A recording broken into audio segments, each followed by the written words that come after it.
And we are back here with the New American Perspective. This is your host, Jania Butler, and I'm here on remote location in Las Vegas. I went to the Bud Crawford Canelo fight this weekend, and it was great. The festivities were wonderful. A lot of people in the house, a lot of celebrities saying and signifying that boxing is still alive. And that's something that we've got to talk about because most people most people are now, if you heard anything, Floyd Mayweather and Mike Tyson may be putting together a fight, and it's like an anomaly that they're just trying to make money doing whatever, but we don't need that right now. We don't need the Floyd Mayweathers and the Mike Tyson doing a fight where, their weight classes and they're playing in the ring and, everything of that nature. Mike Tyson doesn't need to be fighting anyway. We know before his last fight, he got really sick,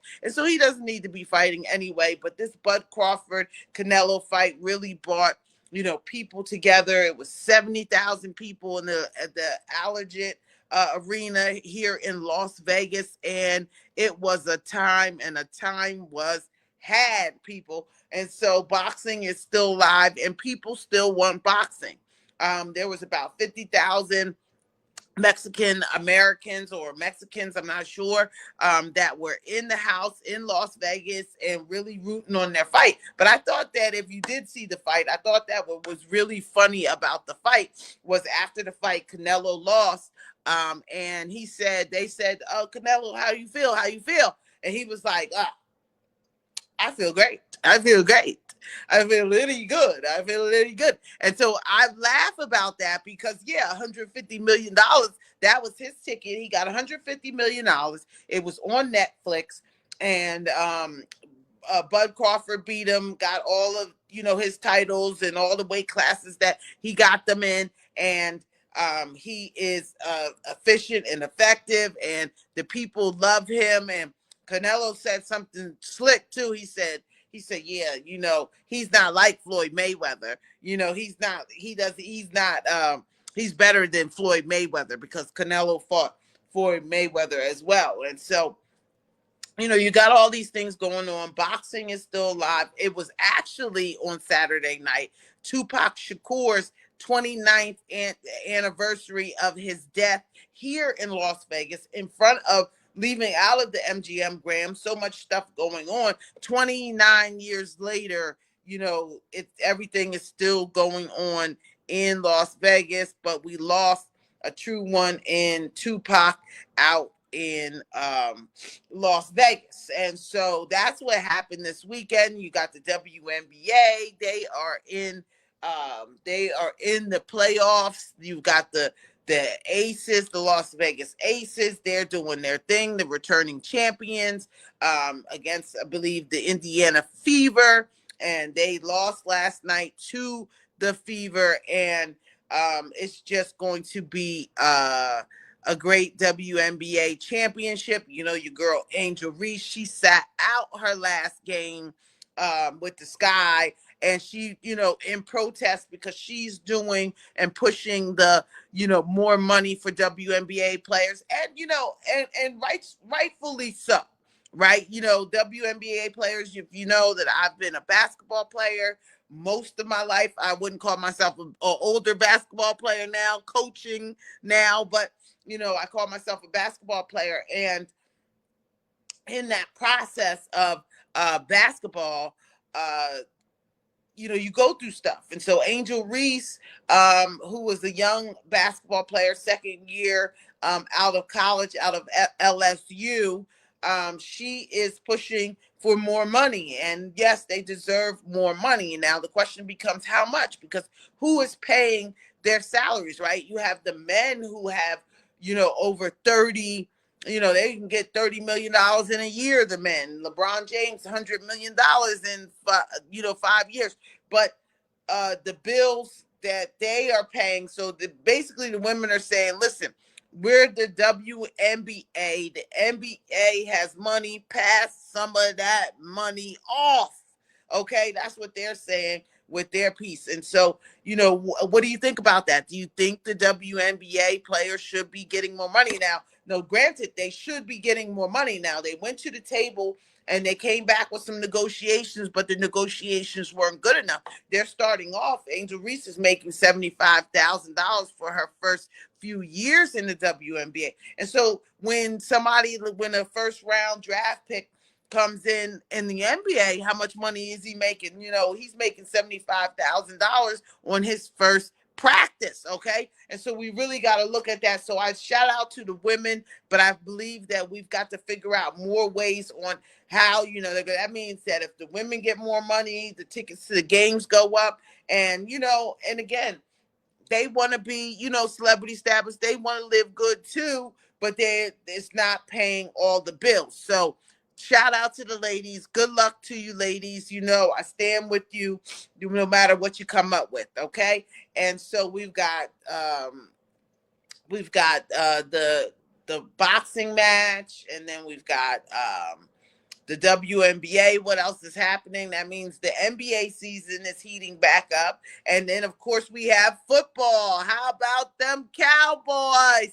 100%. I'm an Eagles fan all the way. Eagles coming out 2-0 in their game starters. I was able to make the Las Vegas Raiders game, and it was terrible. Whoever the Las Vegas Raiders, they lost their home opener against the LA Chargers, and it was a nice turnout. It was nice showing. I got a chance to be in the Allegiant Stadium and amongst all the people, but the Raiders, oh my goodness, what happened out there? I don't actually know. And so what's your team? Who are you rooting for in football this season? What's your sports team? Tap in, let me know. Come on the show and talk about your sports team and how everything is going. So I just wanted to give you that quick little sports update. Go Eagles! E-N-G-L-E-S! Eagles! Go Eagles!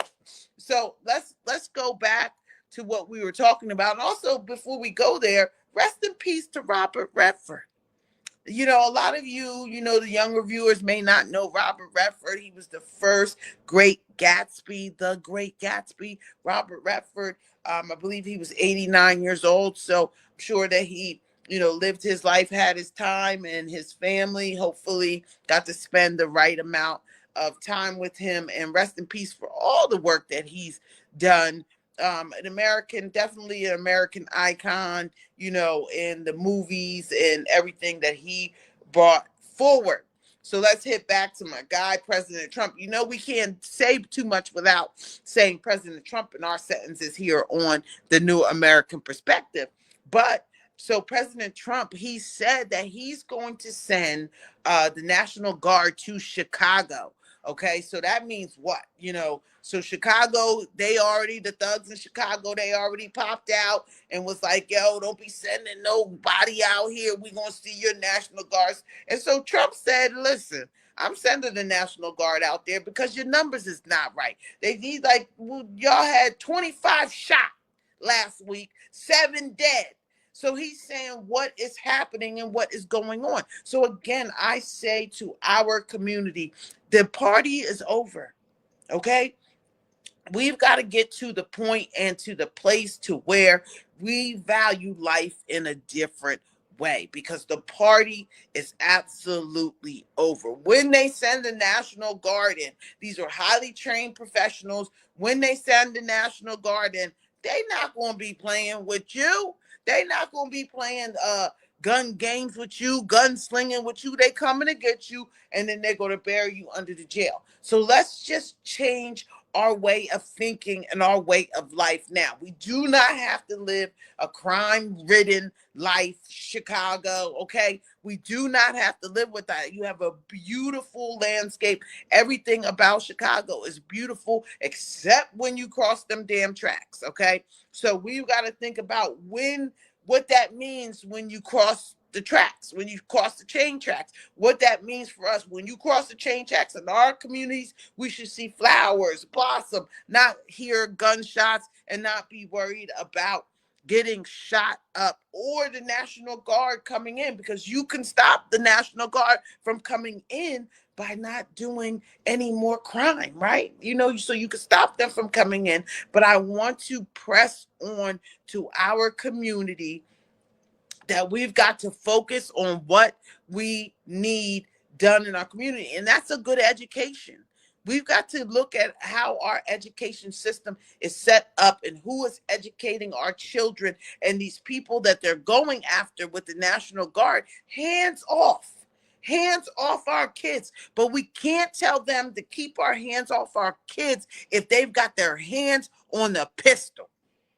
So let's be real about it. We've got to turn around and stop letting the media talk to us all kinds of way, and talk to our community and our family and tell them exactly what they need to know and what they need to understand. Okay? You need to get out of the streets right now, because the National Guard is coming. And that's not time for you to think that what's his name from Chicago? What's his name? Your guy from Chicago, Al Capone. It's not time to think that there's a whole bunch of Al Capones running through Chicago right now.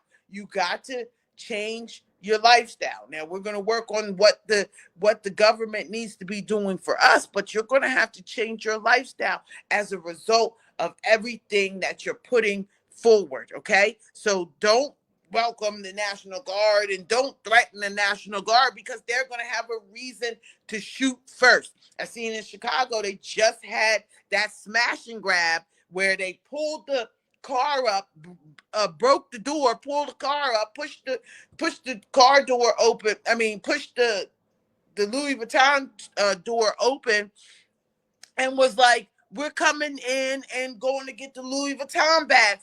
And everybody's jumping in the car and everything like that. And so, is it really that hard out there? Do you really have to have the Louis Vuitton? Right?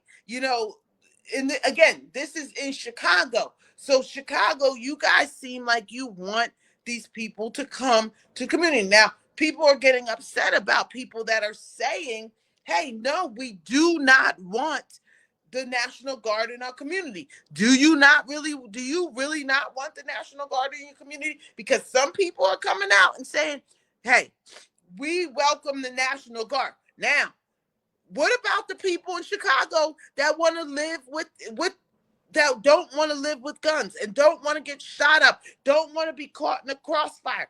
Does that matter to you? And why doesn't it? Why are the gangs so big, and why are all this stuff? Come on now. Come on now. We can do this without anybody getting hurt. We can do this without casualties of war. We can change the way that we're moving. And then when we change the way that we're moving, we can get more resources in our community as a result of what we are doing. So let's take a poll. Chicago, National Guard or no National Guard? How you feeling? Because I think that, when the hood starts jumping up and they start talking about, oh yeah, Trump, you better not send that National Guard in here. We're a different type of people. And I think Trump is saying, well, let's see. So let's go to a break really quick. We're going to go to a break, and we're going to come back, and we're going to talk more about Trump, Charlie Kirk, the WNBA, everything that's going on here in America, here on your New American Perspective on Millennium News 24. We will be right back.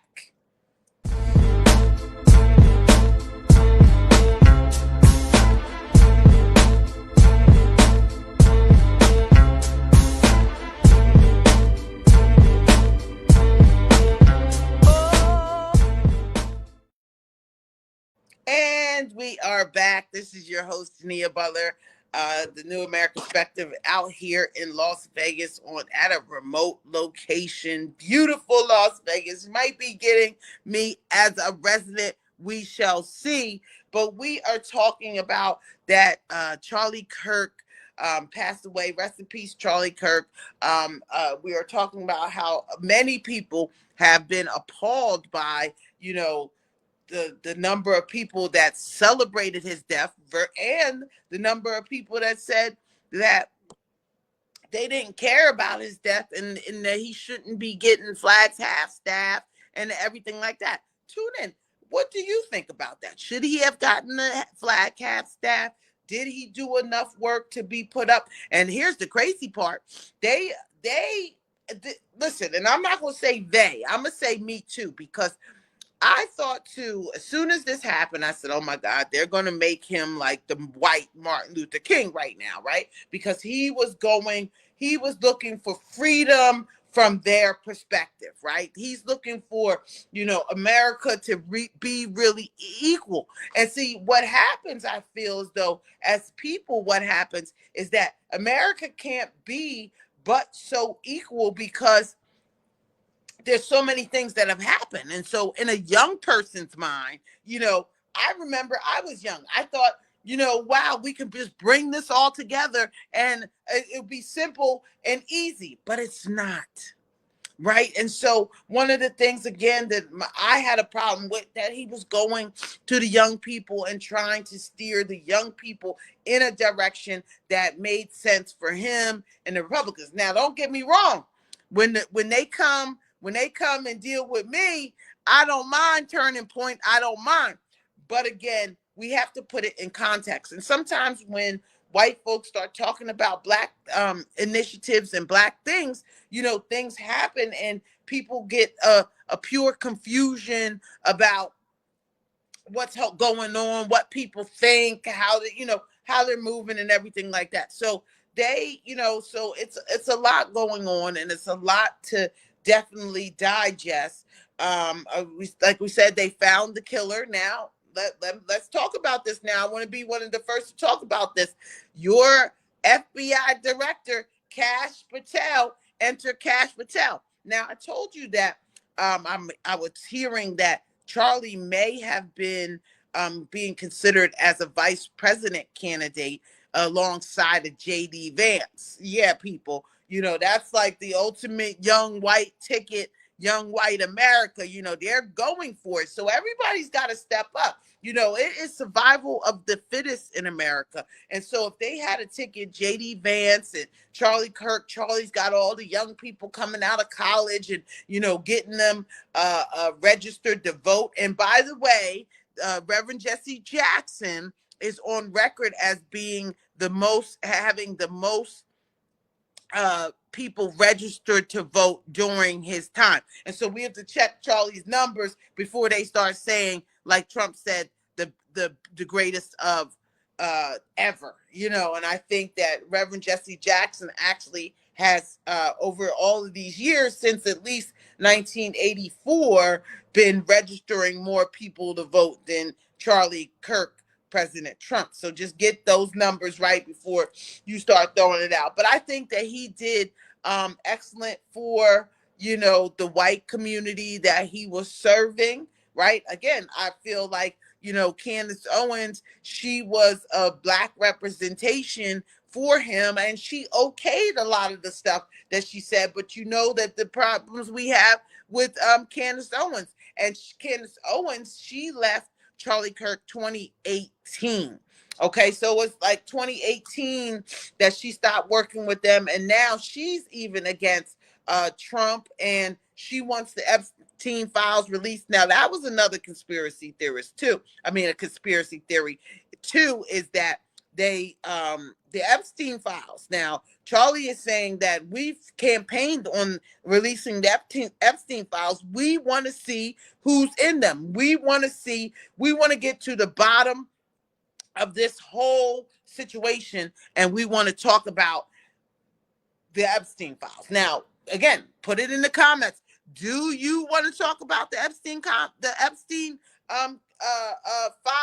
and everything, and all the people that are associated with that? Do you care? Is it something that you should care about? Now, these are supposed to be leaders in America that Epstein had, coming to his island and messing with little girls. And now President Trump, he's involved in all this. And so a lot of people are calling this President Trump's way to get everything, to erase everything that's going on. How do you feel about it? Do you feel like this is President Trump's way of getting it. I mean, God forbid anybody put up assassination, but I believe that, this guy, Tyler Robinson, wasn't working alone. When they first had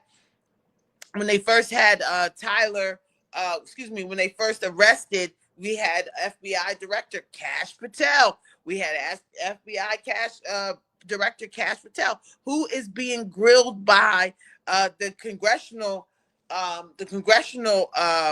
folks right now about what happened. Why was he tweeting early? First of all, why is he tweeting? That's what people are talking about, right? And then why is he tweeting that they had the suspect in custody 2 hours after everything happened, and they didn't have anybody? It took them 31 hours and the mother and the father to call in to get the suspect in. But Kash Patel kept saying, which makes me really eerie of him, but Kash Patel kept saying, no, we got him, he's in custody. And so to me, the real killer got away during that time, because while you have the killer in custody, which you didn't have the killer in custody, the real killer had time to get away. And now for you guys 31 hours later to come up with this Tyler, the creator, like guy, excuse me my language, to the real Tyler, the creator, but you got Tyler, the creator, who's now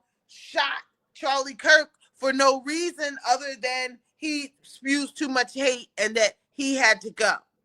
I don't think so. I don't think that these 22-year-olds are thinking like that. Now, I do think that they're probably hypnotizing them and giving them MK Ultra and all this other stuff to get them to that point, okay? Because I think that this was a play out of the Dr. King playbook. Remember we had Oswald, and they thought it was Oswald, and then it was somebody else, and it was all in with the government, and those files had just been released, against the will of the Martin Luther King's family. They didn't want the files released, but they released the files anyway. Okay. And so they released the files, and then here we are.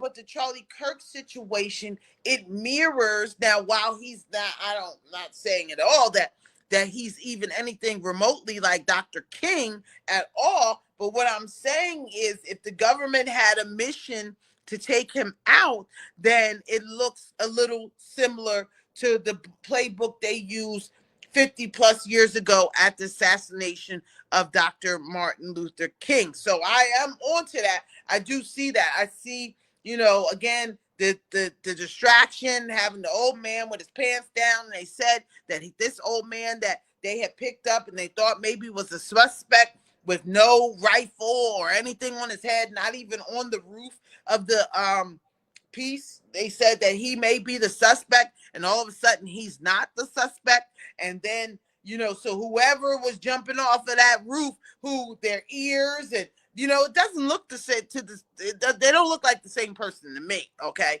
Let me just say that they don't look like the same person to me.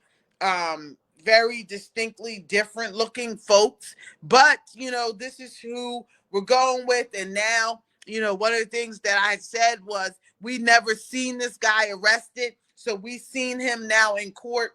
I guess he's got a bulletproof vest on. I guess that's so. I don't know with the bulletproof vest on, but we seen Tyler today in court in an eerie picture that he's in court today. So if you notice, Kash Patel, FBI Director Kash Patel, he is now front and center. And if you ask me, if anybody wanted to be J.D. Vance's vice president, I think that would be Kash Patel. Okay. He's Indian American. He's out here. He's, building for his country in his way. And I think that he would love to be the vice president before Charlie Kirk, don't you think? And they said everybody is friends. So I'm just saying what's off the top of my mind and my perspective. So I'm not even saying it's alleged. I'm just saying that this is my thought, maybe my conspiracy theory of everything that's going on. But again, Kash Patel, he's talking about he got 45,000 arrests this year, and all the numbers that the FBI was doing, and they sounded pretty good. ever since that he been in office, and he's on it and everything like that. It became a show more like that. And so they keep asking Cash, well, Cash, why are you tweeting what's going on to the public and not just focusing on what we got to do as the FBI itself, and getting that to the media? Because Cash said, I want the numbers to be right out here. What you think this is about? That's what Cash said right there. So Cash is, he's out, he's testifying before the Senate, and they are saying that there's 20 more people involved, that there was a chat group about this whole Kill Charlie Kirk piece, and there's 20 plus more people that they got to question and they got to bring in. So I don't know how that plays a part on you, but I want to hear from these people too. Now, I think Cash is going to lay the whole piece out so everybody knows who he is going forward. That's Cash Patel. Cash money. This is the Cash Money Millionaires, okay? So Cash is out there. He's testifying before Senate, and they're asking him all kinds of questions about leading up to this young man's arrest, who again was in court this morning. Okay, I'm looking at this morning because I'm like, damn, this morning, like it is just the morning. Did I get that news? Yes, he was taken into court. I believe it was on a video Zoom, and he's just kind of sitting there. The cops say that he is not cooperating. So I don't know how that plays out. Did you think that he was going to cooperate if he shot somebody in the jugular? Did you think that he was going to cooperate? Now that goes in to show that many people and many families, if this boy is like a 22-year-old sharpshooter, then we've got to really look at this, because he took a rifle, shot one shot, man in the jugular, dead. What I mean, he did. Why? I don't know. I mean, was he that good, and was it just this coincidence? Or can we look back at President Trump's assassination attempt, where the young man grazed his ear while President Trump was looking the other way? God was on his side. And that's not to say that Charlie Kirk, that God was not on his side. I believe that Charlie did his job here. And I believe that if you're a believer of God and of Christ, I believe that, sometimes we mix up everything, and, sometimes we think it's just us and God is speaking through us, and then we're putting our little spin on stuff. And I think that Charlie did his job, and that people should straighten up his conversation and his commentary, and try to make this something for all. Because I think at the end of the day, okay, I can't say that he wanted stuff for all, but I think at the end of the day, he wanted the right things out of life itself. So again, rest in peace to Charlie Kirk. Turning Point USA has a huge headquarters in Arizona, and I think they're getting revved up. They said that about 35,000 new requests for chapters on college campus has opened up since Charlie's death. Again, Charlie is number one in podcasts. So again, did he do his job here on earth? I think that he did his job, and before he got carried away with saying too many things that were out of the spectrum in the God's node, and some of the stuff that came off as evil, which I believe that he thought was true, because he was speaking his mind and he was speaking his perspective, and didn't really know what was hurting people. He's just saying what the white man wants to hear, and people resonated to it. And I think that in America, what we have wrong is that we think that just because somebody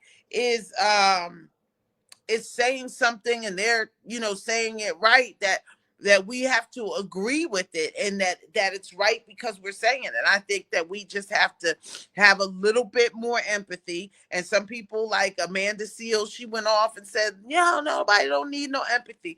But what we're going to do is we're going to take a break, and when we come back for our last 15 minutes, we will review our hour and talk about what's next here on the New American Perspective. We'll be right back with your New American Perspective on Millennium News 24.